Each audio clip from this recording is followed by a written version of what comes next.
Indian cinema में comedy का मतलब अक्सर होता है लाउड एक्टिंग, स्लैपस्टिक जोक्स और forced punch lines.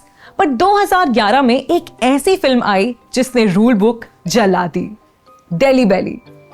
On the surface ये एक वल्गर कॉमेडी लगती है, but underneath it's a master class in cause and effect screen writing. Loud acting आपको इंप्रेस करती है, पर केओस आपको एक्सपोज करता है।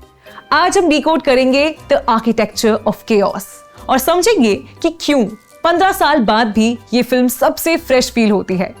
This is Blue Dog, let's talk cinema.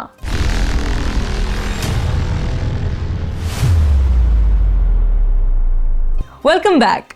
Delhi Belly की सबसे बड़ी स्ट्रेंथ जोक्स नहीं है, it's the domino effect, the logic of stakes. हर एक्शन का एक रिएक्शन होता है जो स्टेक्स को डबल कर देता है। Most comedies pause for jokes, Delhi Belly doesn't stop long enough for one. Then there is the chaos map. Think about it, एक पैकेज स्वैप से 5 अलग अलग प्रॉब्लम्स क्रिएट होती है। ये फिल्म जोक्स पर नहीं, सिचुएशन पर चलती है। उसके बाद आता है द फंक्शनल बॉन्डिंग। इस फिल्म में कोई हीरो नहीं है, कैरेक्टर्स के बीच कोई सेंटिमेंटल कनेक्शन नहीं है, सिर्फ एक फंक्शनल सर्वाइवल बॉन्डिंग है। वो साथ हैं क्योंकि उनके पास कोई चॉइस नहीं है।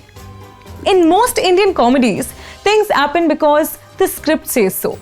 इन Delhi Belly things happen because the characters are incompetent. Let's talk about the cultural shift. English cinema में पहले भी थी, दिल चाहता है और रंग दे बसंती ने इसे naturally यूज किया था, but Delhi Belly pushed it to an unapologetic extreme. There comes the rhythm of panic. अक्षत वर्मा ने डायलॉग डिलीवरी को रिदम की तरह ट्रीट किया।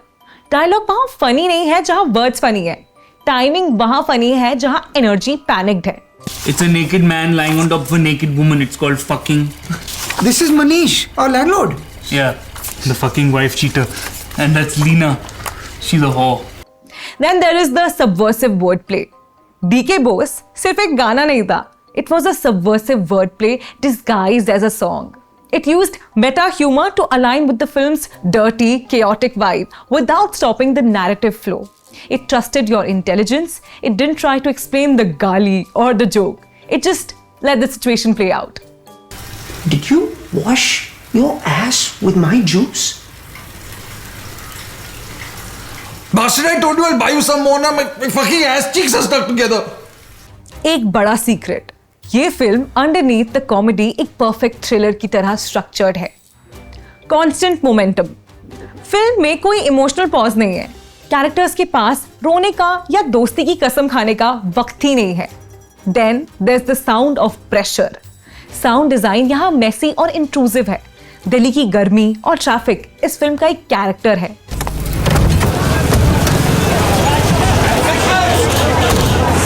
Okay, find a spot as closest to as you can, park there. जब सबसे बड़ा blunder होता है, ऑडियो लेयर्स डेंस हो जाती है ताकि आप उनका पैनिक महसूस कर सको।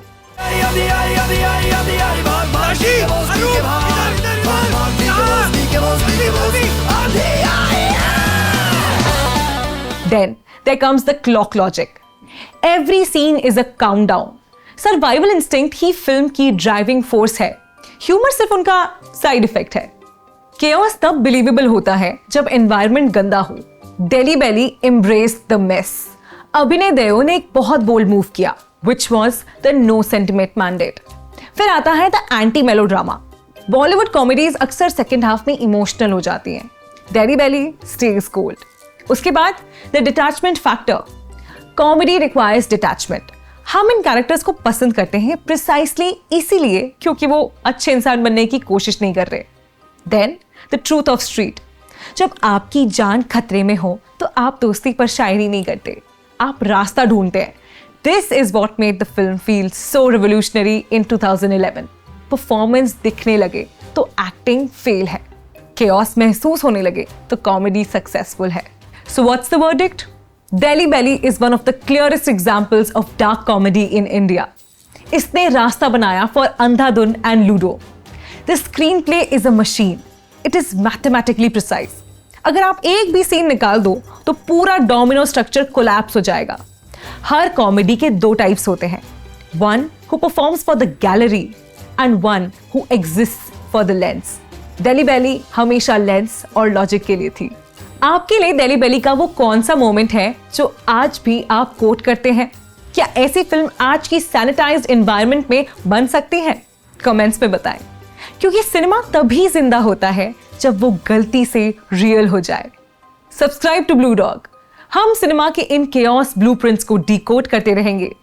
Stay cinematic, stay messy, because chaos is the most honest form of story telling. Thanks for watching Blue Dog. Subscribe for more cinema breakdowns, filmmaking insights, and stories from behind the scenes. See you soon.